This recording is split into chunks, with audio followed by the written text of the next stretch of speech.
Boa noite a todos. Boa noite a todos. Boa noite aos nossos irmãos que nos assistem pelo Facebook. Boa noite aos nossos amigos que estão assistindo lá em Brasília, né? Nosso boa noite a todos. E o nosso convite para que possamos juntos elevar o nosso pensamento a Jesus, nosso mestre, amigo e irmão maior, para agradecer a oportunidade de estarmos juntos, não só os que estão aqui presencial, mas aqueles que nos assistem. Agradecer a Jesus amorosamente pelo dia de hoje, por tudo aquilo que nós conseguimos realizar, mas certamente que a gente também vai interceder e agradecer por aquilo que a gente não conseguiu realizar. Todos os dias na nossa casa a gente agradece, mas a gente também volta à condição de eternos pedintes, não é? E hoje, no início da nossa reunião, a intercessão eu gostaria de fazer por aqueles que desencarnaram hoje no mundo inteiro. E aí eu faço um parênteses aqui para pedir pelo espírito do nosso irmão João Faustino, e aí eu falo João Faustino cidadão. Não estou aqui nem me ligando à política, mas o João Faustino cidadão, né? Nós que somos norte-rio-grandenses, a gente tem muito a agradecer, principalmente as pessoas que são ligadas à área da educação, né? Realmente ele deixou aí, ele plantou uma sementinha. Então, ao cidadão, ao espírito do cidadão João Faustino, a nossa intercessão a Jesus por ele. Pelos seus familiares, né, para que me chamou muita atenção um livro que ele escreveu, que é Como Perdoar, né? Achei assim de uma grandeza. Tive a oportunidade de ler. Ele sofreu uma sanção aí, foi preso e tal, depois foi inocentado há pouco tempo, isso faz muito pouco tempo. E ele escreveu um livro muito interessante, né? Eu até acho que por trás dos bastidores ele tinha algum conhecimento da doutrina, né? Mas independente de qualquer coisa, a minha intercessão é que Jesus, na sua misericórdia infinita, possa ter recebido o espírito dele, assim, com muito amor, né? Eu acho que uma das coisas que a gente precisa agradecer e valorizar é alguém que leva o conhecimento ao outro, né? Embora nós não estejamos ainda nesse nível de consciência, porque o João Faustino também era professor, não é? E a gente sabe que o professor é um profissional muito mal pago no nosso país, né? Então, assim, eu acho que tudo que a gente saber que depende de alguém que nos ensinou, não é? Então, eu peço, assim, pelo espírito de João Faustino, olhando por esse lado, não é? Esse homem, de Jesus na sua misericórdia infinita, e Jesus que é aquele que não julga, mas dá a cada um de nós aquilo que nós merecemos, certamente o nosso querido irmão vai ter, não é? A misericórdia divina de acordo com o seu merecimento. E aí a gente estende para todos aqueles que desencarnaram. Eu gostaria de colocar aqui aquela criança que desencarnou lá em Minas Gerais, lá em São Luís do Maranhão, onde os nossos irmãos que andam a revelia da lei tocaram fogo naquele ônibus, né? E a criança não conseguiu sair e desencarnou queimada. Nós sabemos, nós espíritas, sabemos perfeitamente que nada acontece por acaso. O acaso não existe.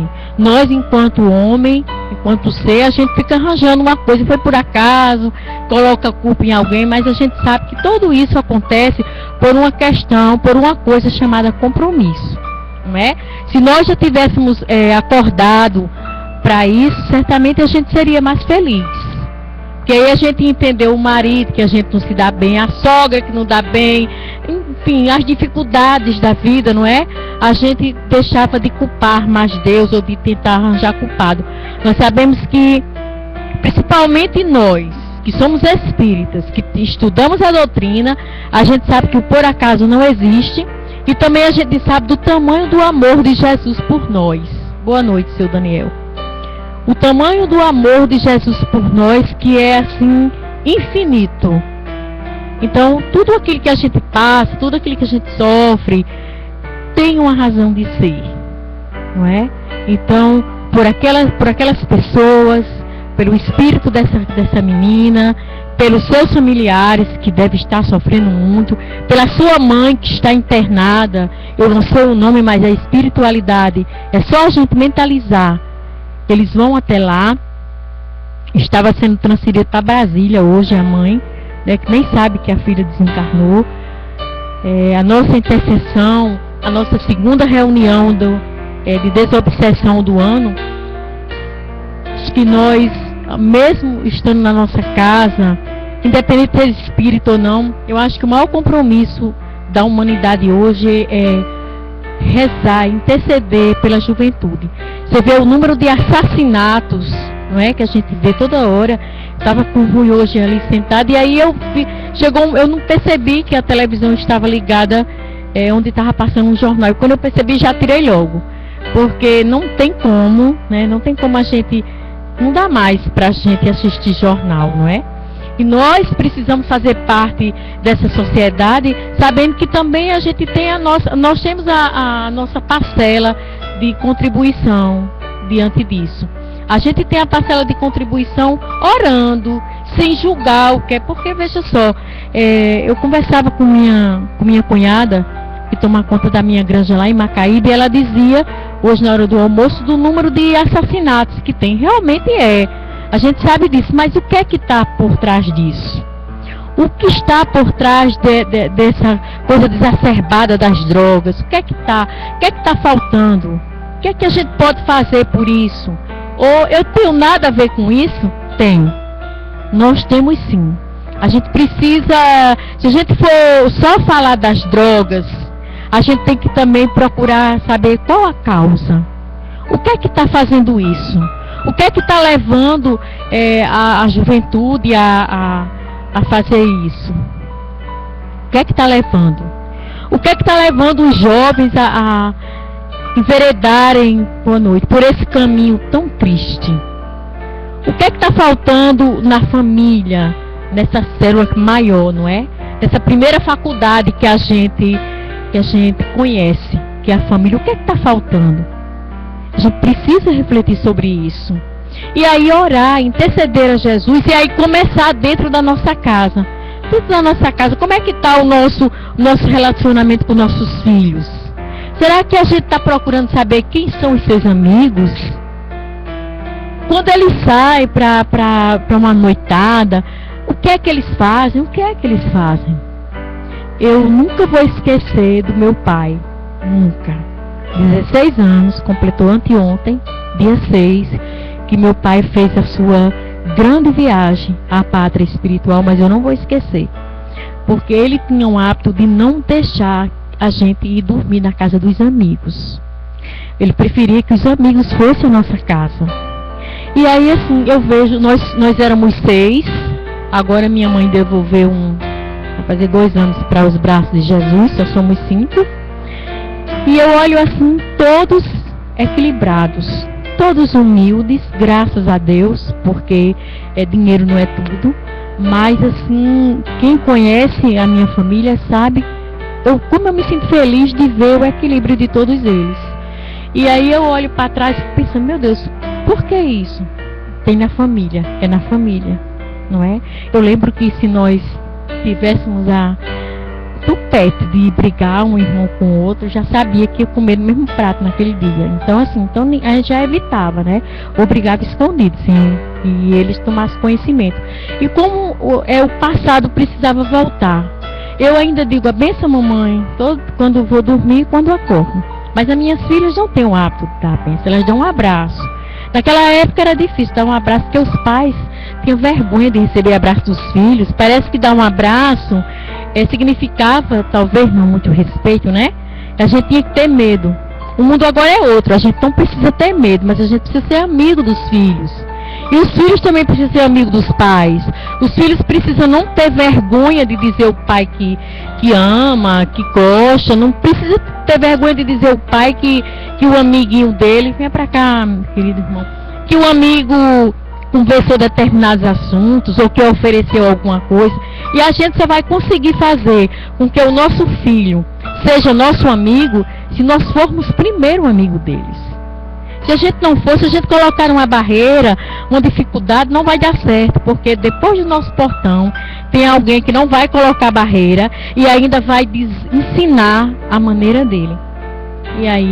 E isso a gente vê lá no Templo do Saber. A maioria dos irmãos, eu digo Templo do Saber porque a maioria aqui já conhece o Templo do Saber.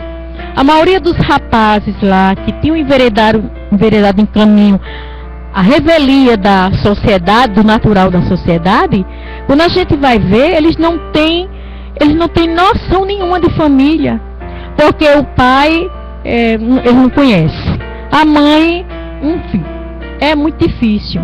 Então a gente percebe que muitas vezes essas pessoas elas enveredam por esses caminhos por falta de oportunidade, por falta de... E aí a gente fica pensando, e aí o filho do rico que tem oportunidade e volta a usar? Bem, cada caso é um caso, mas o importante é a gente ter a certeza de que nós respondemos por nós. Você responde por você, eu respondo por mim, então cada um fazer a sua parte. Eu percebo que há uma dificuldade muito grande da sociedade se juntar ao trabalho voluntário, se juntar ao trabalho religioso, porque acha, eu não vou fazer porque ele não faz, porque fulano não faz, eu não vou fazer porque isso aqui quem tem que fazer é o governo, eu já pago os meus impostos, enfim. Mas a gente sabe perfeitamente, eu lembro que numa conversa com o Chico Xavier, assim, tete a tete, ele falava para mim, para o meu marido, ele dizia, Loreto, a dificuldade dos políticos, né? A gente fala tanto deles, e aí ele dizia, como é difícil ser político partidário, né? Porque as facilidades são tantas que a espiritualidade menos esclarecida, ela busca exatamente ali onde tem uma brechinha e vai lá e materializa as coisas que não são boas para a população, não é? E aí a gente vê essas coisas aí que a gente ouve, que dói nos nossos ouvidos. E ele falava, porque me incomodou, quando ele falou que a gente tinha que orar pelos governantes. Aquilo doeu no meu ouvido. E eu queria que ele me explicasse. E aí, como ele era uma pessoa maravilhosa, que não se cansava de responder o que você perguntasse, e aí ele disse, Loreto, olha, é muito difícil ser político partidário. E a gente sabe que é mesmo. Porque, talvez por um costume, assim, ainda muito humanitário, as pessoas prestem bem atenção. Nós vamos a uma repartição, dizer que o Renato vai resolver alguma coisa na prefeitura. Automaticamente eu digo, Renato, se você for lá, você procura fulaninha de tal, ela é minha amiga. Chega lá e diz que é minha amiga, já para facilitar, não é? Então já é uma coisa que parece que é cultural. Aí vou lá na Caixa Econômica, então diga a Ana Cláudia que você é meu amigo. E a Ana Cláudia, por uma questão de amizade, ela vai. Entendeu? Então, assim, Imagine alguém que tem um poder muito maior, não é? E aí não se vigia, aí lá vai Deus, né? Então a necessidade da gente orar pelos governantes e de que a gente tem que fazer a nossa parte, eu não vou fazer porque o governo não faz, que é muito difícil. Nós precisamos fazer. Porque quando a gente desencarnar, que a gente chegar lá, o que é que a gente vai dizer para Jesus? Hoje todos nós aqui, independente de sermos espírito ou não, os que estão aqui já acordaram. Vocês já acordaram. Vocês já sabem que a doutrina dos espíritos veio e matou a morte. A morte não existe. Nós sabemos que a morte não existe. O que existe é a morte do corpo físico. Mas o espírito, ele continua vivo. Então a gente já sabe disso. Então quando nós chegarmos lá, será perguntado, e aí? Você foi lá, assistiu tantas reuniões, leu o evangelho, sabe de trás para frente, de frente para trás, mas não fez nada? Não é? Porque a gente não é medido, Jesus não nos mede, nem nos vê pelo número de vestido que eu tenho. De maneira nenhuma, nem pelos cabelos, nem pelos olhos azuis de Renato, de maneira nenhuma. Nós vamos levar para lá aquilo de bom e de ruim que a gente fez, não é? Às vezes nós nos preocupamos muito em fazer uma poupança, todo mundo quer fazer uma poupança, mas a gente não se preocupa da poupança espiritual, não é? Que é exatamente as vezes que nós perdoamos alguém, a gente isso é uma poupança espiritual. Às vezes que nós vamos fazer o bem ao outro, estamos colocando lá. Então são pequenas coisas, porque todos esses ensinamentos são ensinamentos que foram trazidos para nós por Jesus, que era simples, não é? Era humilde de coração e também foi humilde na forma de demonstrar para nós o seu imenso amor por nós. Então somos todos nós responsáveis um por si, tá certo? Então se cada um fizer a sua parte, tá tudo certo. Essa coisa de eu não vou fazer porque fulano não faz, não vale a pena. Então perdoe independente de que o outro perdoe. Ame incessantemente, independente do que o outro ame. Se você for amar só quem lhe ama, eu estava ouvindo hoje Fernando Cordel, ele canta o Evangelho, e eu estava ouvindo aquela parte que fala no óbolo da viúva. Gente, aquele mexeu tanto comigo, porque a gente lê o Evangelho, mas cada vez que você lê o Evangelho, você tem uma interpretação diferente. E ele estava lá cantando o Evangelho e eu comecei a pensar, refletir, quanta grandeza tem nessa passagem do Evangelho, né? Porque a viúva deu que não tinha nada, tem aquele centavinho, ela foi lá e deu, não é? Então assim, olha gente, o tamanho o que aquela viúva ganhou perante Deus, né? O reconhecimento que ela ganhou de Jesus por aquele comportamento dela. Então se a gente for dar só o que nos sobra, fica difícil. A gente precisa tirar do que a gente tem um pouquinho e dar. Faz alguma coisa. Eu estou falando de dinheiro? Não. Eu estou falando de outras coisas. Do amor que você pode dar, da tolerância que você pode dar, da compreensão, não é? Eu sei que não é fácil, porque conviver ainda nesse mundo material, nesse planeta Terra, não é fácil. Mas diz a Maria Dolores que a Terra, ela não é para ser vista apenas como um planeta de provas e expiações, mas ela também precisa ser vista como uma grande mãe que acolhe todos os filhos, né?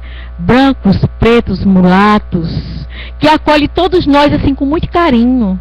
E às vezes nós nem tomamos, nem pensamos nela, jogamos nela tanta coisa, não é? Então a gente precisa também ver a Terra como uma escola, que eu aprendo se eu quiser, não é? Eu posso também fazer da Terra uma grande prisão, uma eterna prisão, se eu quiser.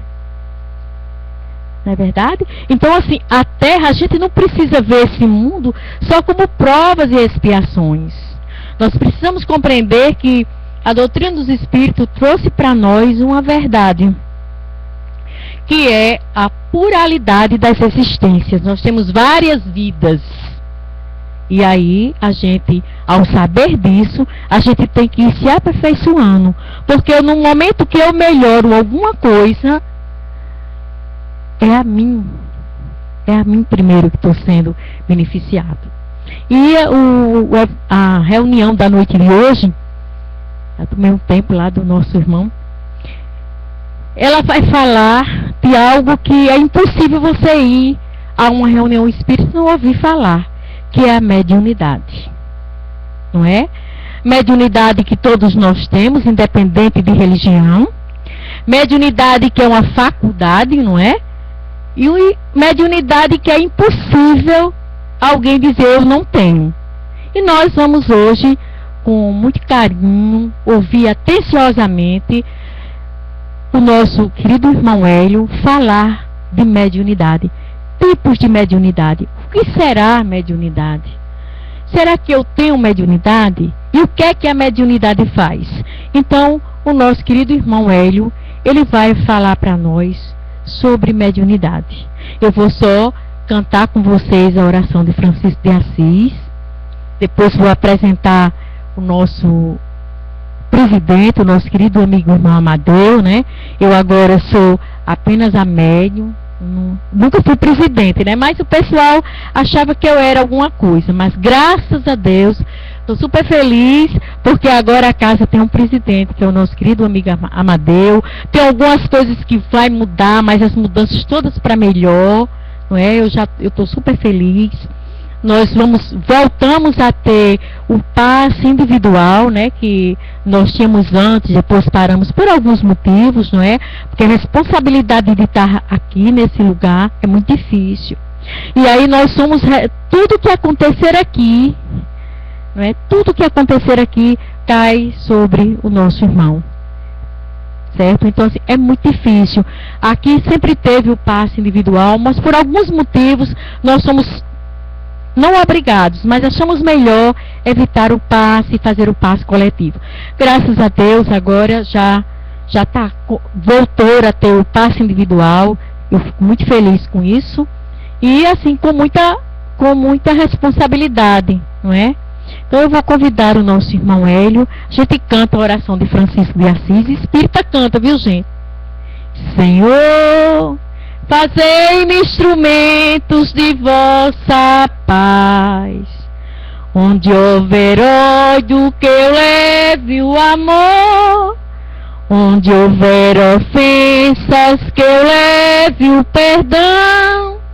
Onde houver discórdia, que eu leve a união. Onde houver dúvidas, que eu leve a fé. Onde houver erros, que eu leve a verdade. Onde houver desespero, que eu leve a esperança. Onde houver tristeza, que eu leve a alegria. Onde houver trevas, que eu leve a luz. Ó Mestre, fazeis que eu procure mais consolar que ser consolado, compreender que ser compreendido, amar que ser amado, pois é dando que se recebe.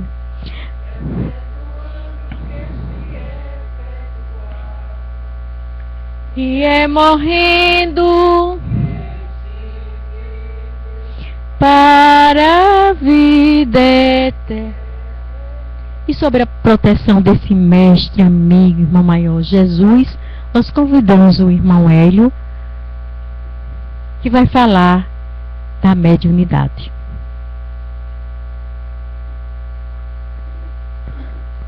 Boa noite, meus irmãos. Que a paz do Senhor esteja conosco.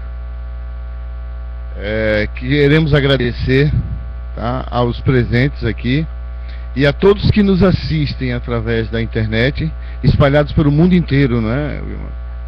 E em especial a nossa querida irmã Celina, em Brasília, certo? E queremos também registrar a presença do nosso amigo Schneider, também de Brasília, certo? Então nós vamos falar um pouquinho sobre a mediunidade, tá certo? Como o Wilma disse, a mediunidade que todos nós temos é nato, tá? Quando nós nascemos, querendo ou não, nós somos mediúnicos, somos médiuns, tá certo? Então, inicialmente, nós vamos mostrar algum conceito de mediunidade. Mediunidade é a faculdade humana natural pela qual se estabelecem as relações entre o plano físico e o plano espiritual. Ou seja, toda e qualquer comunicação, relação entre o plano físico e espiritual é considerado mediunidade. Seja intuição, seja alguma percepção, qualquer coisa que vem do plano espiritual para nós é denominado mediunidade. Ela desenvolve naturalmente nas pessoas uma sensibilidade para a captação mental e sensorial das coisas e fatos do mundo espiritual, que nos cerca e nos afeta com as suas vibrações psíquicas e afetivas, sejam positivas ou negativas. Ou seja, tudo que vem para a gente é a mediunidade, seja positiva ou negativa, certo? seja uma coisa para o bem ou uma coisa para o mal, que nós sabemos que infelizmente ainda existe entre nós, não é? O grau da mediunidade. A potencialidade mediúnica nunca permanece letárgica. Ela se atualiza com mais frequência do que supomos. Passa de potência a ato em diversos momentos da nossa vida, através de pressentimentos, previsões de acontecimentos simples, percepções extrasensoriais. O que quer dizer isso aqui? Quer dizer o seguinte, que quando nós temos a mediunidade, como nós temos, ela não permanece letárgica, ou seja, ela não fica adormecida, ela fica morta. Não, ela está sempre em evolução. Agora, o grau da evolução da nossa mediunidade é diretamente proporcional aos nossos estudos, aos nossos desenvolvimentos, tudo isso que a gente faz. Se a gente não trabalhar, ficarmos parados, ela vai continuar como? Latente, quietinha até ser desenvolvida, certo? É aqui, foi como a gente disse, fica latente, adormecida, não letárgica, tá? Todos os seres humanos, como disse a Wilma, tem a mediunidade, possuem ter mais ou menos grau, tá certo? Ou seja, quando tem mais grau é chamado de mediunidade ostensiva, né? Quando é desenvolvida. Quando não tem, ela fica ao natural, tá? Não há no momento nenhum meio científico que verifique o grau de mediunidade de cada um da gente. Você é médium, não tem nada que diga assim, não, eu sou mais médium que ele. Não, não existe isso. Não existe nenhum aparelho, nada que se meça o grau de mediunidade das pessoas, certo? A avaliação e classificação mediúnica não passa de pretensões sem fundamento. Ou seja, muita gente diz, olha, eu sou mais médium do que ele. A Wilma, como dá passividade para o doutor Bezerra, ela tem mais mediunidade que eu. Não é verdade, tá certo? Então é pura pretensão de cada um de nós, se quisermos avaliar e mensurar a mediunidade nossa. Eu estou falando um pouquinho rápido, porque tem muita coisa, tá certo? Então a gente vai tentar estender o máximo que a gente pode. A mediunidade não depende de fatores orgânicos, ou seja, não é porque um cara é forte, alto, bonito, que ele tem uma mediunidade, ou aquele cara franzino, que a mediunidade dele é menor. Não é isso. Independe de condição física de cada um, ele tem uma mediunidade, tá certo?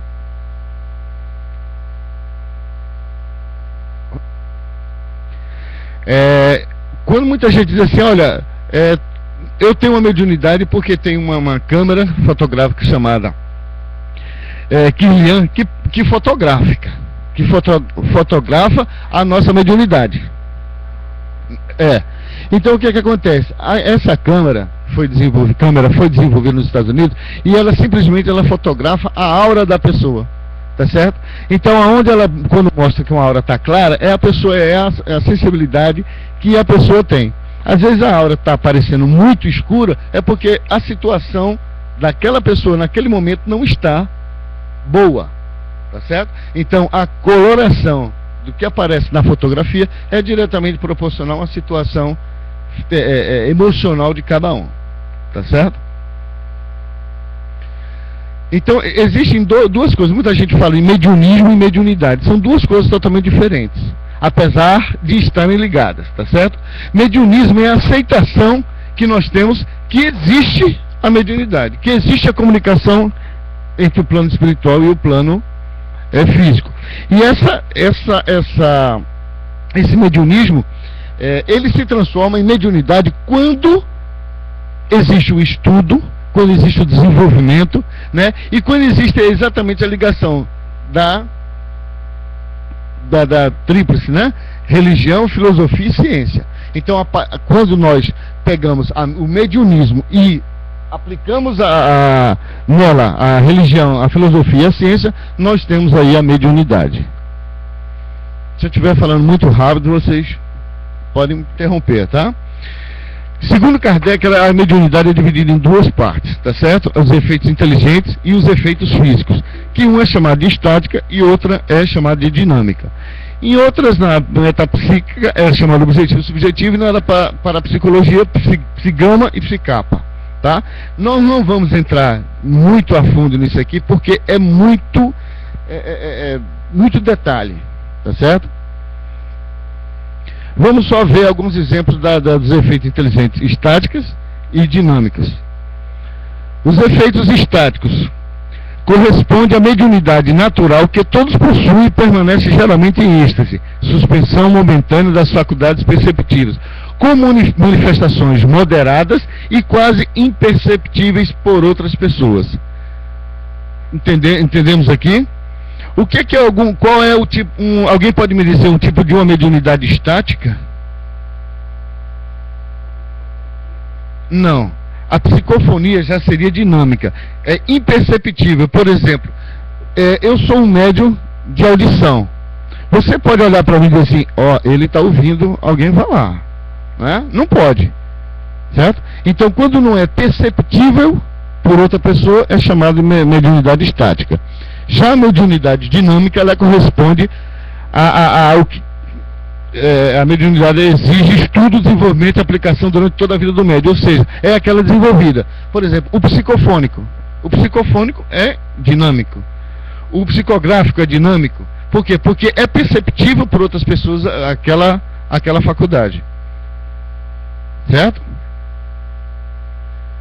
Bom, seguindo, nós temos o ciclo da mediunidade, segundo o senhor José Herculano Pires, que a mediunidade ela se divide em 4 estágios, certo? O primeiro ciclo, né, é até o 7º ano, que é a infância.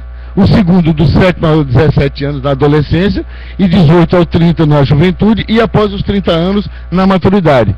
Nós também não vamos entrar, porque cada ciclo desse aqui tem a sua característica diferente, tá certo? Tem seu modo de como é tratado, todas as características de cada ciclo desse a gente pode ver posteriormente, mas também é muito extenso e muito detalhado, ok? Passamos. O processo mediúnico funciona da seguinte forma: o mentor espiritual aplica forças magnéticas sobre o corpo cerebral do médium, que ativa a glândula pineal, fazendo-a produzir um hormônio chamado melatonina. O que acontece? Eu sou um médium psicofônico, tá certo? O que acontece? O meu mentor, ele ativa no meu chakra coronário, e o meu chakra coronário, ele vai para a glândula pineal, que tem 3 centímetros de diâmetro ela, que é exatamente no meio do cérebro. Ele ativa aquela glândula, ela produz uma substância, um hormônio chamado melatonina. Essa melatonina, o que ela faz? Ela vai inibir, tá? Sedar a parte da minha mediunidade. Se eu sou psicofônico, tá certo? O que ela vai fazer? Ela vai sedar a área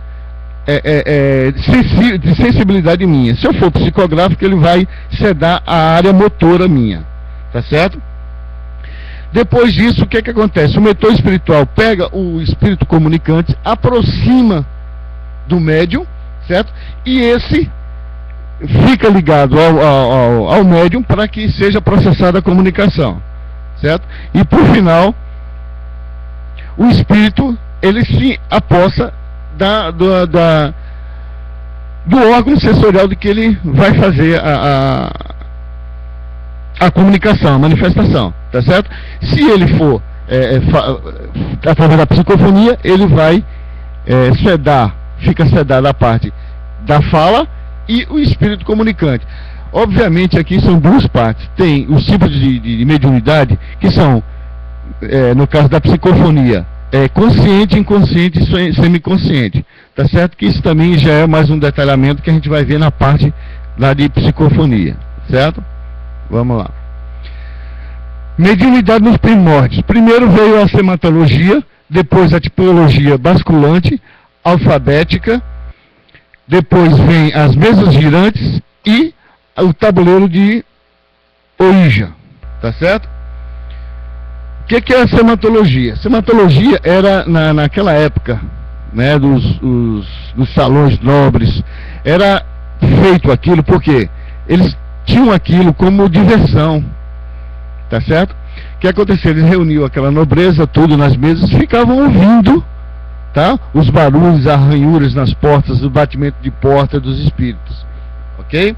Isso no meados do século XIX. Então, eles eram através de ruídos, movimento de objetos, batidas em mesas e portas, eles ficavam batendo. Então aquilo era um divertimento para a nobreza da Europa nesse século, ok? Então, através dessas observações, tiveram a ideia de dizer o seguinte: olha, nós sabemos que isso aí são coisas do outro plano. Agora vamos ver o que a gente pode fazer para que a gente tenha comunicação com esses espíritos, né? Então eles criaram realmente a tipologia basculante. Tipologia significa batidas, né? Batidas basculantes numa mesa, ok? Vamos lá. Foi convencionado o seguinte: uma batida, que era para o sim, e duas para o não, certo? Então, quando eles faziam uma pergunta, né? Então eles estudaram e fizeram o tipo da pergunta que poderia ser respondida com sim ou não. Quer vingança? Uma batida, né? A pessoa, opa, quer vingança. Precisa de oração? Duas batidas. Significa que não precisava, certo? Então não era possível a resposta assim: o que desejas? Eu desejo sim. Deseja o quê? Não é? Então você fala assim: deseja vingança? Sim. De quem? Para quem? Eles não conseguiram entender, tá certo? E daí foi criado, tá certo, a outra tipologia, que é a tipologia alfabética. Como é que faziam isso, né?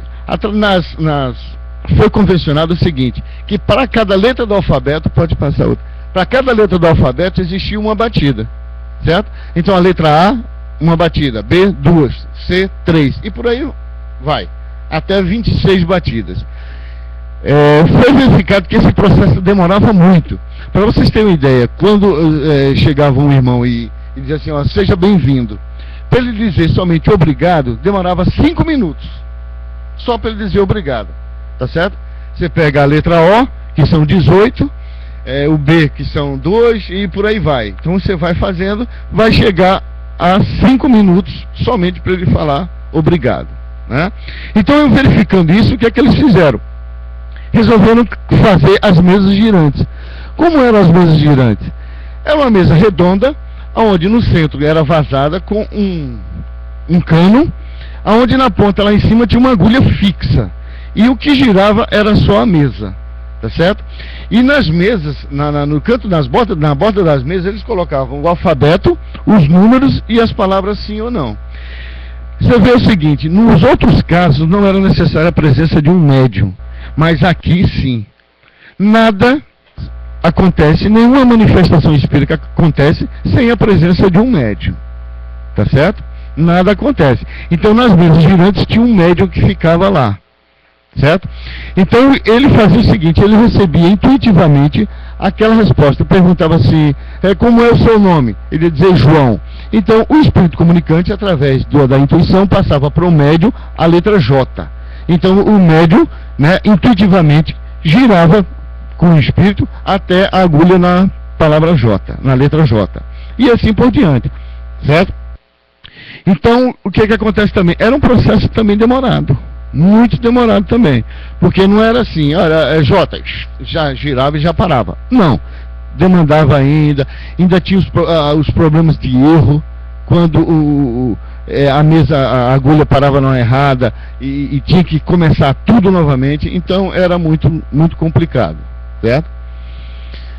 Esse procedimento também era demorado e demandava muito tempo, né? Quando o espírito fala em geral, o que acontecia? Tinha a plateia todinha. Então ele tinha aquela pessoa com quem ele queria falar. Então o que ele fazia? Ele pegava, né, e através da mediunidade de efeito físico, ele empurrava a mesa até aquela pessoa. Aí sim ele fazia, tá? Tudo para aquela pessoa, a mensagem para aquela pessoa. E poderia vir uma entidade sofredora ou a entidade não sofredora. Então verificava-se o quê?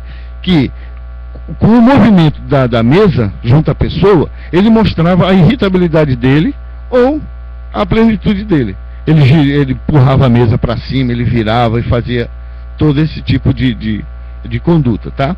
Isso aqui mais ou menos era antigamente chamada as mesas girantes, tá certo? Vocês veem que aqui tá as letras, tem os números.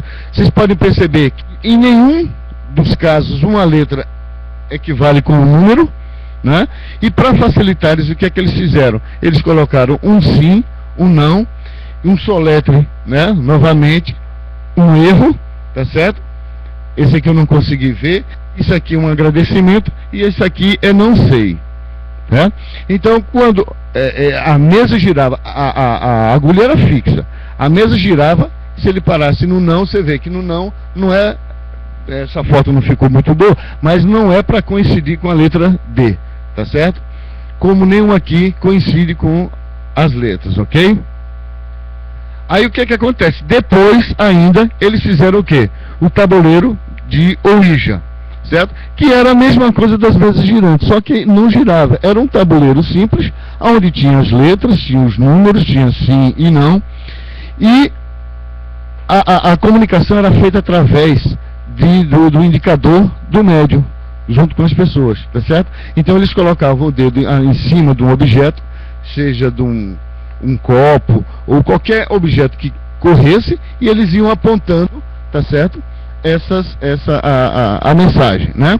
Aqui no Brasil é o que muita gente já fez aqui, eu acredito que todo mundo já participou disso aqui, que era aquela brincadeira do copo, né?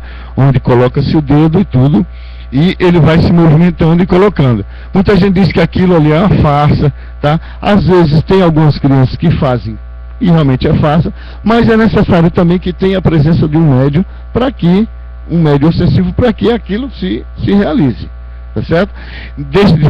Não deixo de dizer o seguinte, que é uma das brincadeiras mais perigosas que tem, tá certo? Não é aconselhável. Se alguém que tiver filho que falar sobre esse tipo de brincadeira, procurem cortar da melhor forma, tá certo? Então isso aqui é o tabuleiro, como a gente disse, né? As letras, certo? Os números, uma despedida e o sim e o não, ok? Bom, mas agora falando do tipo de mediunidade, nós temos aqui essa quantidade de mediunidades comuns e conhecidas por nós. Tem várias outras, muitas mesmo, certo? Mas nós temos aqui as principais, tá certo? Que é a vidência, intuição, audição, transporte, psicofonia, psicopictografia, psicofonia, efeitos físicos, cura e psicometria, tá certo? A vidência, ela pode ser direta, intuitiva, focalizada, clarividência. Na direta, pode ser por projeção, parcial, acavalamento e encaminhamento, tá certo? Então vamos começar com a vidência. A vidência, como a gente já passou lá, pode passar. Nós temos aqui a vidência direta, projetiva. O que é isso? O médium, ele vê apenas um facho de luz, tá certo? Ele vê o facho de luz passando assim, ele não consegue identificar se é homem, se é mulher, não consegue identificar absolutamente nada. Ele apenas vê o facho de luz, tá certo? Um clarão passando, certo? A parcial, ele vê uma forma humana, ele não consegue distinguir se é homem, se é mulher, tá certo? Ele só vê uma forma, que é um ser humano que está ali, não consegue distinguir nada. Por acavalamento, o que acontece? Ele vê a entidade por cima dos ombros do médium, certo? De uma outra pessoa. Aí sim ele consegue identificar se é homem ou mulher, se é um preto velho, um caboclo, ou qualquer falangeiro, tá certo? Só que o seguinte, o que acontece? Ele fica por cima assim do médium, por trás. Então dá a impressão de ser uma entidade de 2 metros de altura. Mas não é nada disso, ele apenas fica por cima. É por isso que chama o nome de acavalamento, por causa de cavalo, que cavalo monta-se em cima de um cavalo, né? E a vidência direta por encamisamento, o que acontece? Ele vê a entidade toda, sabe que é mulher, certo? Isso ocorre quando tem a incorporação, que depois a gente vai falar sobre esse termo, incorporação, que não é o correto, porque incorpore dentro do corpo e nenhum espírito entra no corpo de ninguém, tá certo? Então, quando a entidade, certo, ela está toda, vamos dizer assim, comprometida com o médium, ou seja, o médium já deu a passividade, geralmente na passividade inconsciente, tá certo? A vidência intuitiva, o que acontece? O médium vidente, ele apenas vê com a mente, tá? Ele não vê com os olhos, ele não vê a entidade, ele fecha os olhos e ele começa a ver aquela entidade. Se ele sabe que ali tem uma porta, ele começa a ver essa entidade se movendo dessa forma, certo? A focalizada, ele usa um objeto, tá? Ele pega um copo ou qualquer coisa, ele segura aquilo ali, ele começa a ver a situação, tá? É aquela chamada bola de cristal. Todo mundo vê, né? Antigamente aqueles desenhos que a bola de cristal aparecia, né? A imagem lá dentro, né? Então essa é a mediunidade. A clarividência já é uma mediunidade muito rara, tá certo? Aonde o médium, ele pode ver coisas do pretérito e do seu futuro, tá certo? Do seu ou de quem ele quiser ver, né?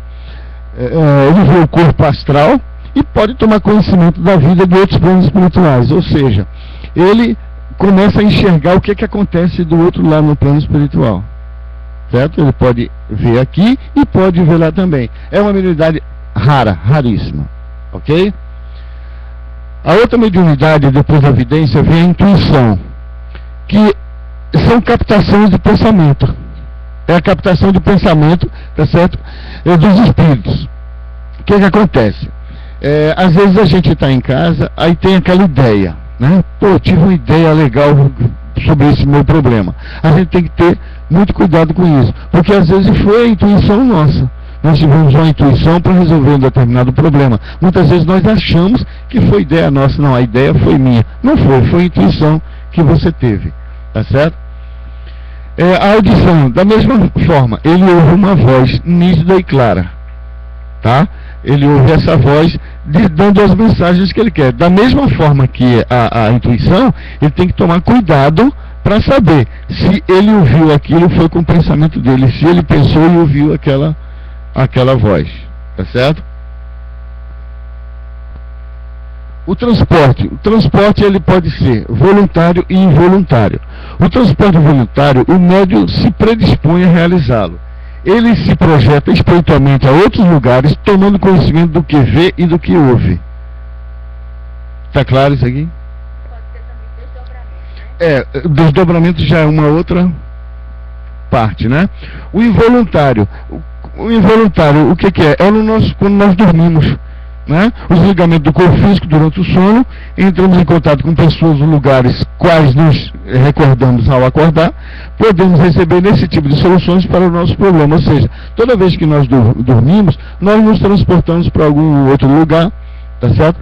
Veja bem, nesse aqui, ele fica, no transporte voluntário, ele procura aquela saída, né? Já esse aqui não, esse aqui ele fica, e a gente vai dormir e se transporta, tá? Então vem o desdobramento. O desdobramento é o seguinte: é um transporte em que o médium fica visível a outra pessoa. O corpo físico fica repousado, o espírito médium se transforma em outro ambiente, e nesse ambiente torna-se visível. Tá certo? O que acontece? Nós estamos lá deitados, né? Então às vezes é por indução, a gente se desdobra e saímos do nosso corpo e vamos em outro ambiente. Tá certo? Nós vamos em outro ambiente. Há uma diferença entre o sonambulismo. Que o sonambulismo, ele além de fazer o desdobramento, ele se desloca também para outros lugares para realizar atividades espirituais, ou realizar uma cura, tá certo? Ou fazer, receber uma instrução, participar de palestras, reuniões no mundo espiritual. Ok? A psicografia. A psicografia, ela pode ser intuitiva, semimecânica e mecânica. Tá certo? Como é que funciona a psicografia? Da mesma forma que a psicofonia. É feito todo aquele processo do chakra, ativação da glândula pineal, da melatonina, que vai sedar a parte motora do médium, né? Então, o que é a psicografia? É a capacidade de receber comunicação pela escrita. É um tipo de mediunidade muito comum, podendo ser intuitiva, mecânica ou semimecânica. A psicografia intuitiva. O médium recebe as mensagens na mente e passa para o papel. Tá certo? Ele simplesmente, começa a pensar, ele recebe aquilo ali e coloca no papel. Tanto que ele sabe, pode passar, ele sabe o que ele está escrevendo, tá certo? Ele tem consciência de tudo, do que ele está escrevendo, né? Agora, ele tem que tomar muito cuidado. Por quê? Porque ele pode confundir se é realmente ideia dele ou ideia do comunicante, não é? A senha mecânica, o médium, à medida que vai escrevendo, vai também tomando conhecimento do que escreve. O espírito atua simultaneamente na mente e na mão do médium, ou seja, ele faz a sedação da área motora, mas também passa pelo perispírito, pelo corte cerebral do perispírito dele, e passa por ele também, pelo cérebro físico dele. Então ele vai escrevendo. Tá certo? Ele vai escrevendo e vai tomando consciência. Agora, quando ele está na parte mecânica, ele vai escrever e ele vai ter que ler para ele saber o que ele está escrevendo. Isso na psicografia semi-mecânica, né? É aqui que eu disse, que ele vai ter que escrever o que ele escreveu para ele poder saber, né? Na mecânica, o espírito atua somente na mão do médium que escreve sem tomar conhecimento da mensagem recebida. O que acontece? O espírito comunicante está sedado a área motora do médium, e o espírito comunicante age diretamente na mão do médium. O médium não sabe o que ele escreve, tá certo? Ele não sabe, ele fecha os olhos e começa a escrever, direto, sem parar, tá certo? O que acontece? Ele pode até escrever com as duas mãos. Com a mão direita ele escreve uma mensagem, com a mão esquerda escreve outra, e como ele participa também da semi-mecânica, ele também pode até falar. Então ele pode dar 3 comunicações diferentes, com a mão direita escrevendo uma mensagem, com a mão esquerda outra, e falando, se ele tiver o dom da psicofonia, falando também uma terceira mensagem. Certo? A psicopictografia, o que é? É a mesma coisa da psicografia, porém somente com desenhos, né? Eles fazem desenho. Recentemente teve aí na Xuxa aí um médium que fez pinturas magníficas, né? Em uma rapidez incrível, né? Temos essa. Sim. Faz. Então são pinturas fantásticas, às vezes são cópias que a pessoa que quando olha o autor, ele diz, é realmente daquele autor. Né? A pessoa que conhece diz assim, olha, não tem o que mudar aqui. Né? Efeitos físicos, são os médios que particularmente para produzir fenômenos materiais, como os movimentos de corpos, inertes, ruídos, materialização de espíritos, etc. Foram muito comuns no passado e tinham a finalidade de chamar a atenção para os fenômenos espíritos, mas hoje são cada vez menos frequentes. Lembra da que a gente conversou aí sobre a tipologia, né? Que a mesa girante, que o médium de efeito físico ele fazia com que a mesa girasse para... Então, era um médium de efeito físico. Antigamente tinha muito isso. Hoje não tem mais mesa girante e, consequentemente, a mediunidade de efeito físico não se torna tão comum assim. Ok? Mediunidade de cura, que são os capazes de aliviar ou curar as doenças pela prece e imposição de mãos, que também pode ser através da distância, né? Não é necessário que a pessoa, o enfermo, esteja presente, basta a nossa prece, a nossa intuição, o nosso pensamento, que nós conseguimos fazer a melhoria daquelas pessoas. Certo? A psicometria, isso é muito comum entre a gente aqui, tá certo? Que eles podem detectar vibrações de objetos. Ou seja, ele pega uma determinada caneta de alguma pessoa, ele pegou aquela caneta, ele começa a sentir a vibração daquela caneta e que faz exatamente a ponte, tá? Vibratória com aquela entidade, com o perispírito do dono da caneta. E ele começa a visualizar o que ele quer através daquilo. Tá certo? Aqui, a faculdade pela qual o sensitivo tocando em determinado objeto entra em relação com outras pessoas e fatos do mesmo ligados a ele. Tá certo? Então ele pega aquele objeto e começa a ver o que aquela pessoa fez. Né? Não existe credibilidade, porque que acontece? Se você chegasse, houvesse um crime, você pegasse numa arma, você sentisse aquela vibração que foi aquela pessoa que atirou, né? Hoje seria muito mais fácil identificar algum assassino, né? Mas infelizmente não é aceito ainda, né? E também é a mesma aquela forma que a gente vai no ambiente, quando a gente chega, às vezes a gente chega numa casa ou num barzinho, alguma coisa, sente um ambiente carregado, né? Aquilo é a mediunidade da psicometria, ou seja, psicometria é a medição. Então a gente sente aquele ambiente carregado e a gente logo fica sabendo que aquele não é um ambiente para a gente estar frequentando, certo? A psicofonia, essa aqui é muito mais complexa, a gente vai falar bem rápido dela, algumas coisas somente superficiais, para que nós não passemos o nosso tempo, né? É a faculdade mediúnica que permite a comunicação do espírito através do médium pela fala, tá certo? Como a gente disse, que é considerado, é chamado de incorporação, que a gente não considera a incorporação porque não existe a entrada no corpo. A gente vê aquele filme Ghost, né? Onde a médium permite que o espírito entre, aquilo ali é só para a gente gostar do filme, né? Mas não existe mesmo. A única coisa que tem é a aproximação, tá certo? E essa aproximação, o grau de aproximação do espírito é que vai dizer do comunicante, é que vai dizer que tipo de psicofonia a gente vai ter, né? Aqui, que é falsa ideia, né? A psicofonia pode ser consciente, semiconsciente e inconsciente, tá? A psicofonia consciente é muito comum em todos os médios. Se nós pegarmos 10 médios, 7 deles são conscientes. 7 deles são conscientes, né? Pode não ocorrer exteriorização do perispírito do médium em apenas alguns centímetros, ou seja, 3 centímetros. Quando o médium é consciente, o perispírito dele afasta-se um pouquinho só, até 3 centímetros só, para que permita a comunicação da entidade comunicante, tá certo? Ele não se afasta muito. Então, todas as informações passadas são passadas para o cérebro dele. Então o que acontece? A voz é dele, a ideia é do espírito, tá certo?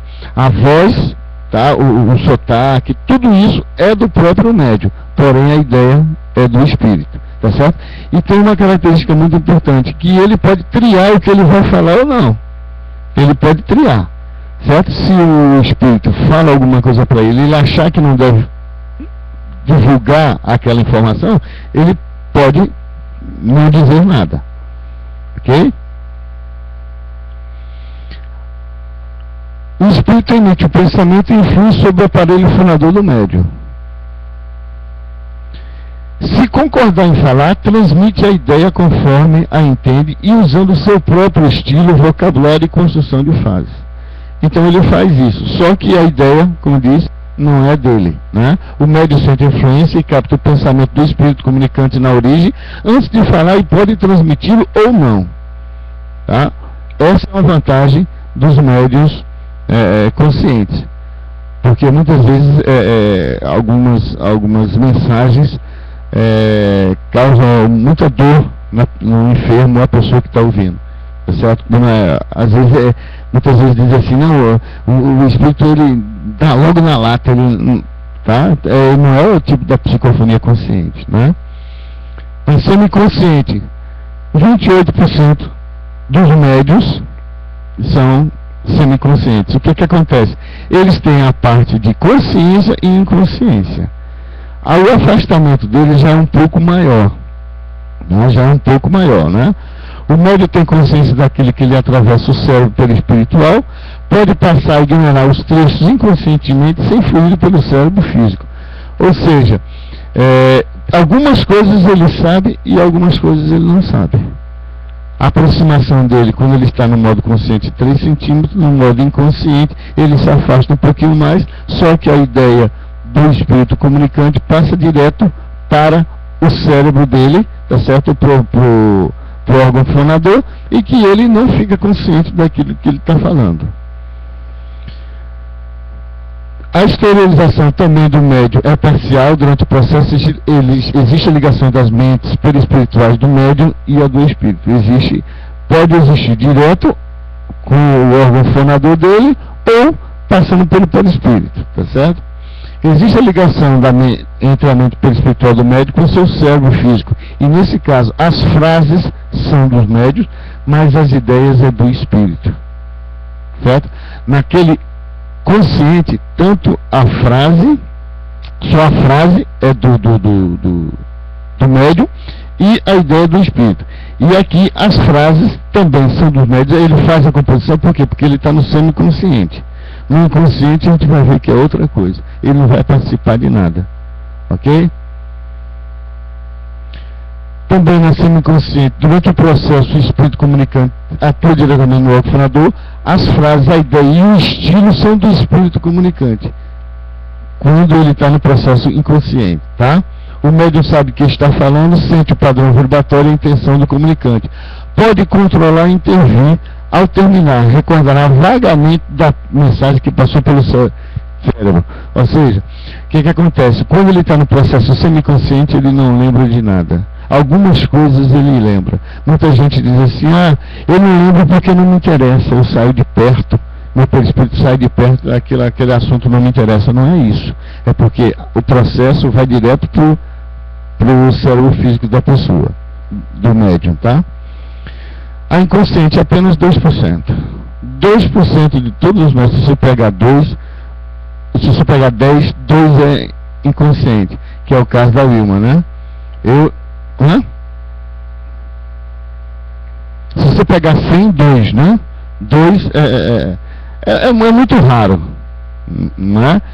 Então o que acontece? Isso é que a pessoa não se lembra de absolutamente nada, nem que ela queira ela lembra, tá certo?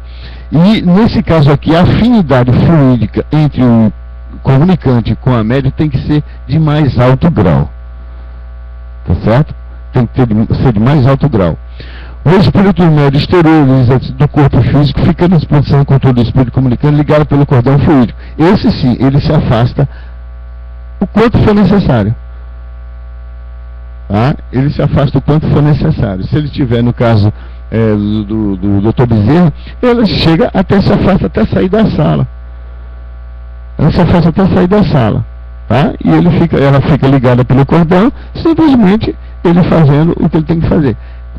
Usando quando o corpo cerebral dela, a melatonina que ela produz é tão grande que ceda todo o cérebro, a parte da fala, a parte motora, a audição, a visão, tudo isso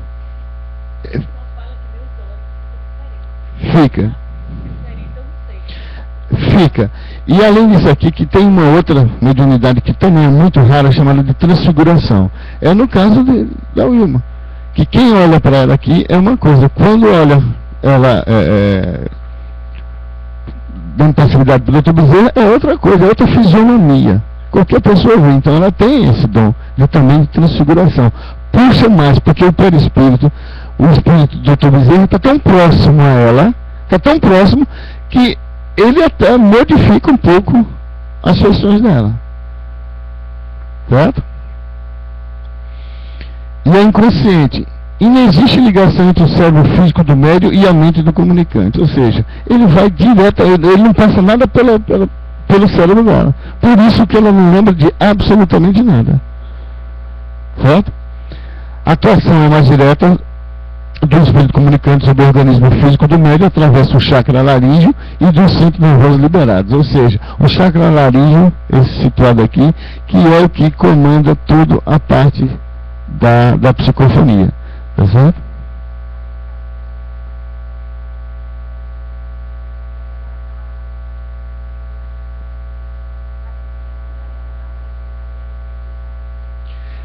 Olha, como ela é inconsciente, tá certo? O perispírito dela se afasta aonde ela quiser ir. Às vezes ela vem aqui fora, ela dá uma olhada aqui, vai lá na sala, vai onde ela quiser. Ela não se lembra que ela saiu.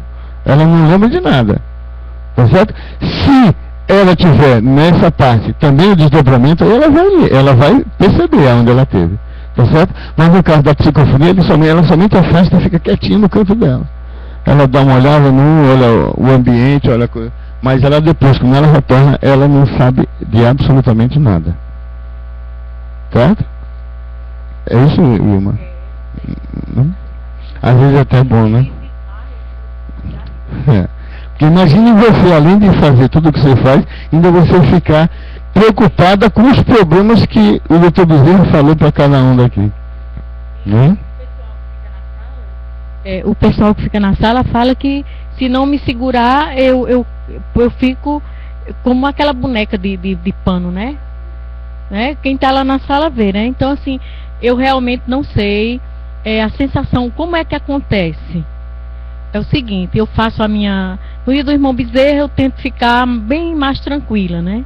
Então eu faço toda a minha preparação, deito lá no meu quarto, ligo na TVC, eu boto uma musiquinha bem, aí fico lá em oração, pego o evangelho, quer dizer, eu já começo a me preparar desde a sexta. Eu já não como carne e tal, tem que ter muita renúncia, na realidade, para fazer um trabalho desse, né?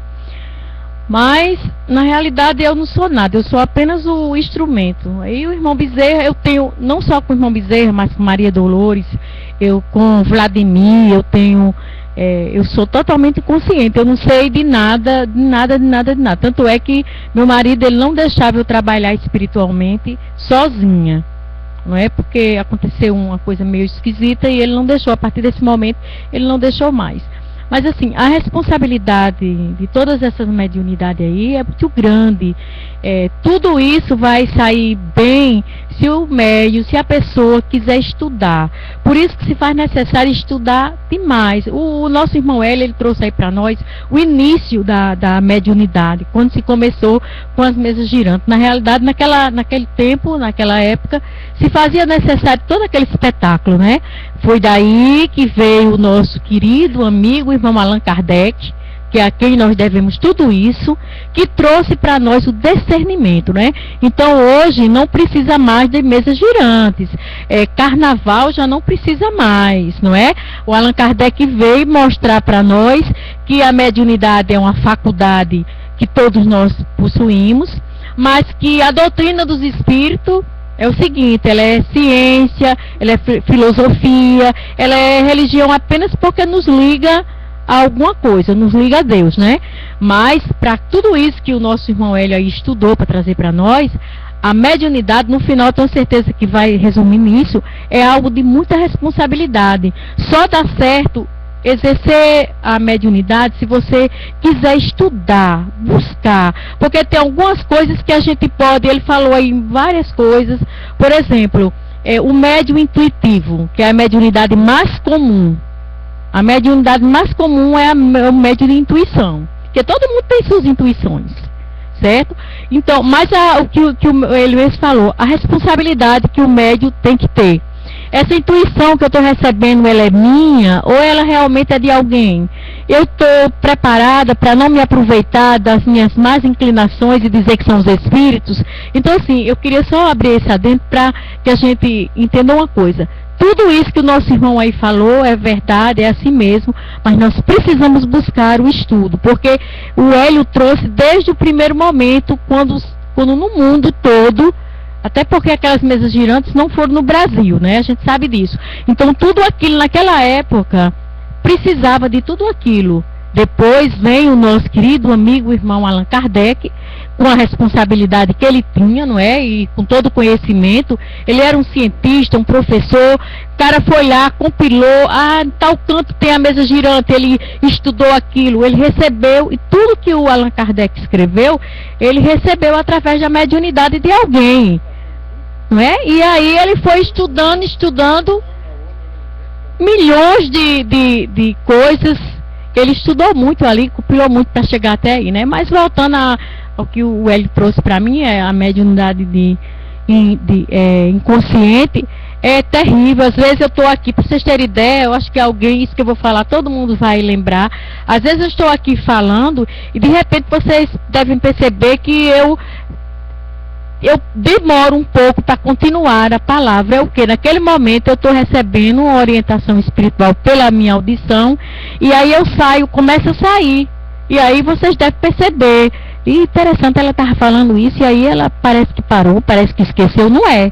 Entendeu? Mas como eu sou uma média inconsciente, até eu voltar ao assunto, quem já me conhece sabe, mas não é fácil, mas contudo eu agradeço muito a Deus, porque imagine se eu soubesse de tudo que as pessoas me falam, né? Então, tudo que as pessoas conversam comigo, eu esqueço, é impressionante.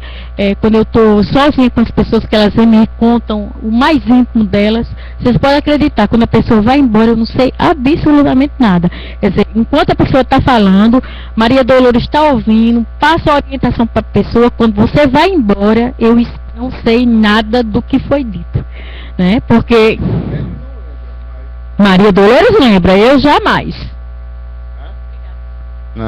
Então, só ratificando isso que o Bruno falou, é o seguinte, todos nós podemos ser um médium aflorado.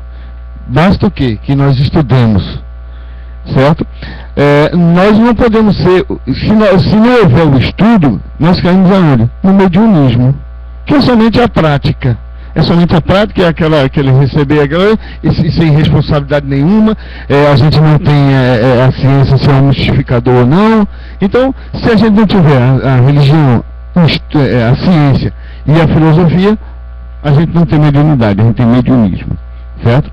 E para finalizar, tem outros tipos de mediunidade que são raros, tá certo? Que é translação, suspensão, é o que? É levitação, né? A levitação, efeitos musicais, que a pessoa faz tipos de sons, somente com instrumentos ou com as mãos, produzem sons. Materialização, que também é uma diferença do transporte, do desdobramento, tá certo? Transfiguração, isso que a gente falou, de Uma, tá certo? A pessoa se transfigura totalmente, ele muda totalmente as feições dele, você às vezes nem reconhece, tá certo? Numa casa anterior minha, que a gente ia, nós tínhamos um médium lá que ele ficava à meia luz, tá certo? Quando ele pedia, às vezes, para mostrar alguma coisa, ele pedia para acender a luz, quem olhava para ele dizia assim, pelo amor de Deus, quem é esse aí? Que a gente estava acostumado com o irmão, né? Com o irmão material.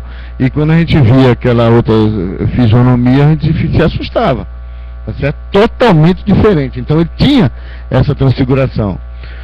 Polígrafo são várias línguas, né, que ele pode escrever várias coisas. Receitistas são os que de cura, né, como o Dr. Bezerra, ele pode prescrever uma receita médica. A pneumatofonia, tá certo? Através de sons, né? E muitos outros tipos que às vezes a gente nem conhece, às vezes a gente nem sabe, mas a gente tem esse tipo de mediunidade. Ok? Alguma dúvida? Se não, obrigado a todos.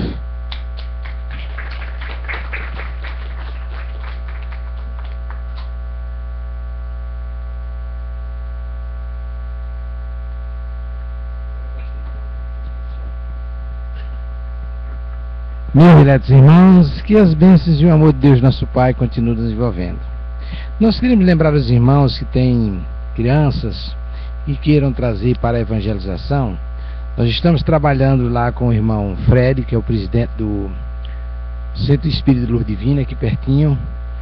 E quem tiver criança já pode trazer, já pode começar a escrever.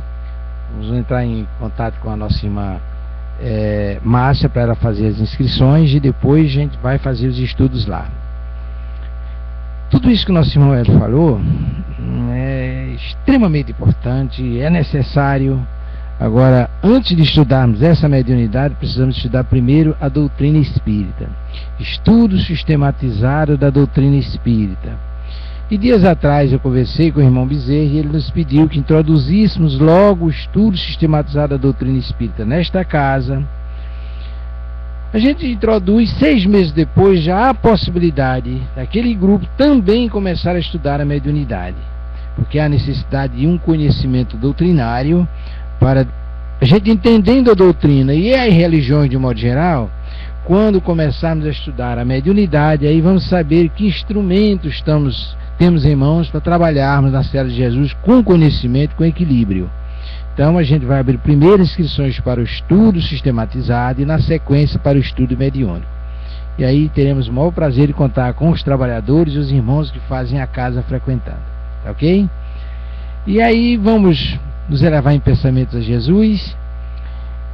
A nossa irmã Wilma já falou tanto no início, eu peço a liberdade a ela para a gente fazer a conclusão da parte expositiva, porque vamos nos preparar para o nosso passe.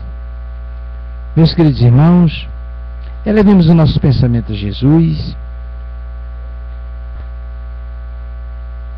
e roguemos ao Deus nosso Pai a sua infinita bondade e misericórdia, que através dos mensageiros do seu Filho Jesus possa espargir sobre todos nós que aqui nos encontramos as suas bênçãos, o seu amor, a proteção necessária para a nossa trajetória aqui no plano físico.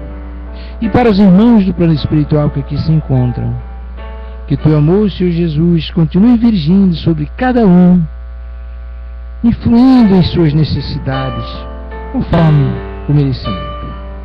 Permite-nos, Senhor Jesus, e nesse clima de harmonia que reina entre todos nós, do plano físico e do plano espiritual, possamos, em teu nome, sob os auspícios da espiritualidade amiga que nos assiste, proferir a prece que nos deixasse há 2000 anos atrás, como forma de agradecimento por tudo que nos proporciona, sobretudo pela oportunidade do trabalho em tua seara. Pai nosso que estás nos céus, santificado seja o vosso nome, venha a nós o vosso reino, seja feita a vossa vontade, aqui na terra como nos céus.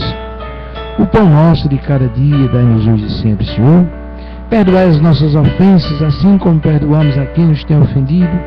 Não nos deixeis cair nas tentações, mas livra-nos, Senhor, de todos os males. Os males do corpo físico, mas principalmente os males do espírito. Ave Maria, cheia de graça, a Senhora é convosco. Bendita sois vós entre as mulheres, bendito é o fruto do vosso ventre, Jesus. Santa Maria, Mãe de Jesus, rogai por nós, pecadores, agora e na hora da nossa passagem para a vida eterna. Senhor Jesus, os nossos mais sinceros agradecimentos por tudo que nos proporciona, colocando em teus pés as nossas rogativas, nos pedindo que transmutes em remédios para as nossas doenças do corpo e do espírito, e que em teu nome, com a anuência de Deus nosso Pai, possamos concluir a parte expositiva da nossa noite de hoje, com muita paz e com muita harmonia em nossos corações. Obrigado, Senhor Jesus, por mais esta oportunidade. Perfeito, e continua, a nossa irmã Iva vai ficar aqui e eu vou lá com o Renato e os demais irmãos nos prepararmos para o passe. Vocês que for tomar passe, deixa ele se preparar lá, tá certo? Enquanto isso a gente continua, não é, com o nosso pensamento, apaga a luz. A gente continua com o nosso pensamento, Hélio vai ajudar a dar passe. A gente continua com o nosso pensamento.